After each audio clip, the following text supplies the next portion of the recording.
And the last example I want to show you is one that I taught in myself, and this takes us into the area of mobile learning. This is one we did in IT in education. So I teach a subject, I did at the University of Wollongong, which was a first year teacher education compulsory IT subject. I'm not sure if you have those sorts of subjects at your universities, but everybody has to do it and learn a little bit about technology. And it's that we had one major task over 7 weeks. But what often happens with teaching these kinds of units or courses, we end up teaching hammer and we don't teach carpentry.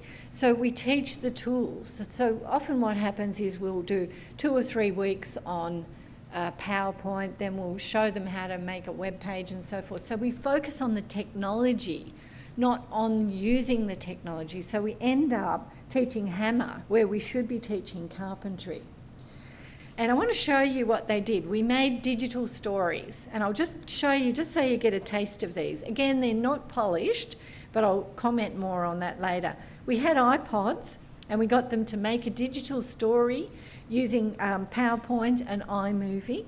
And then this one, Ella's Amazing Holiday. Ella's Amazing Holiday by Lauren Jenkins and Megan Oliver.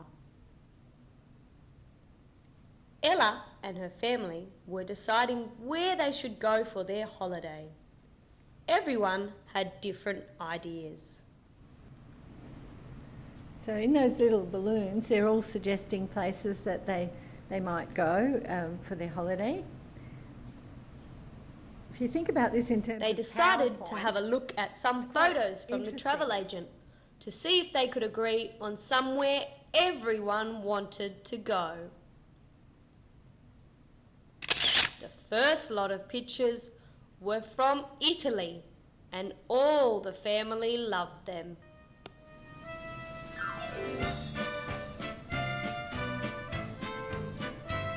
So basically what they do, they can't decide where to go.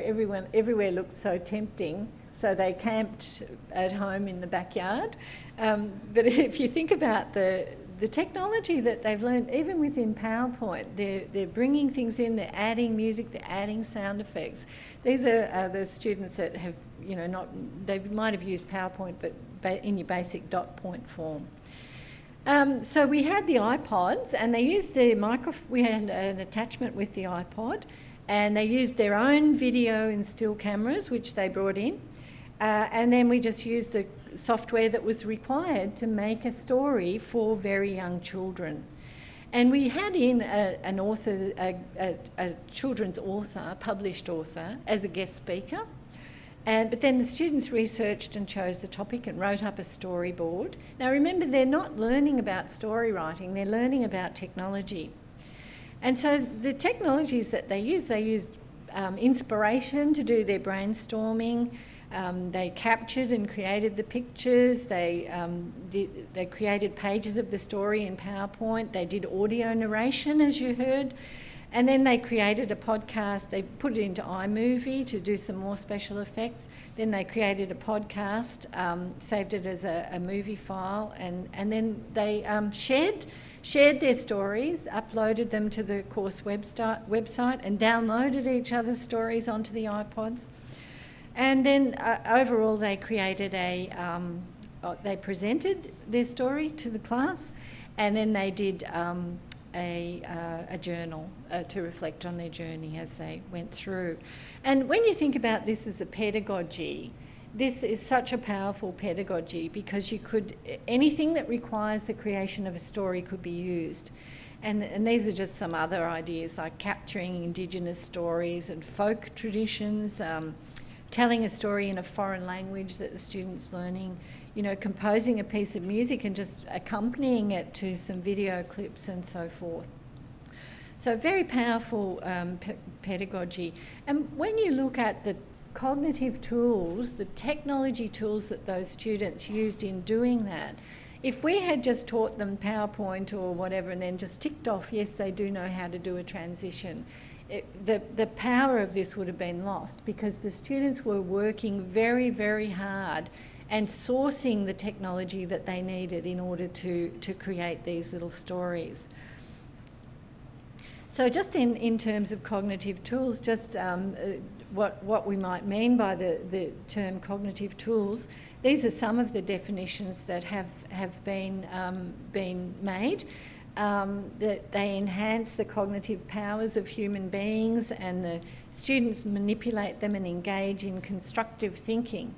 One thing that's often said about cognitive tools is if you want the students to learn something, you get them to teach someone else. So using tools that way is very powerful. And David Jonason said that students cannot use cognitive tools without thinking deeply about the content. And if they choose to use these tools, it will help to facilitate the learning process. And when you think about cognitive tools, they're everywhere and they're in our students' pocket. All our students have a powerful cognitive tool in their pocket, which is the mobile phone, of course.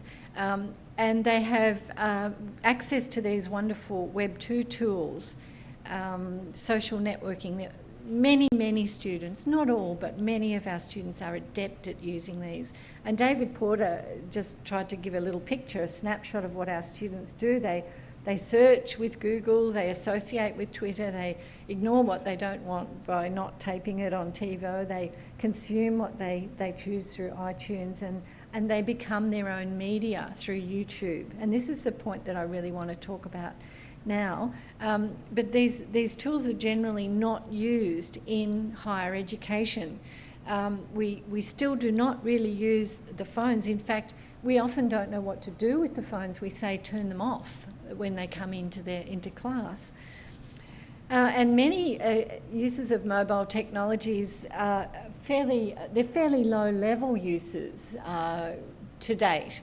That's changing more and more, but things like managing teachers' workloads, phone exams with voice print. Duke University had iPods where they gave access to lectures and so forth, and storage and retrieval of information. But thankfully that is changing to become much more using them in the hands of students as cognitive tools. And just a point on the creation, the Web 2 tools have such power to be a platform for what our students create. For those products that they create in their authentic learning environment, Web 2 tools can be the place for it to happen. But there's been a lot of debate about this, also using things like Wikipedia as resources. And Wales said that it's a cult of the amateur, and experts have as much to say as idiots, and the tyranny of the ignorant. So that's a really, really extreme view.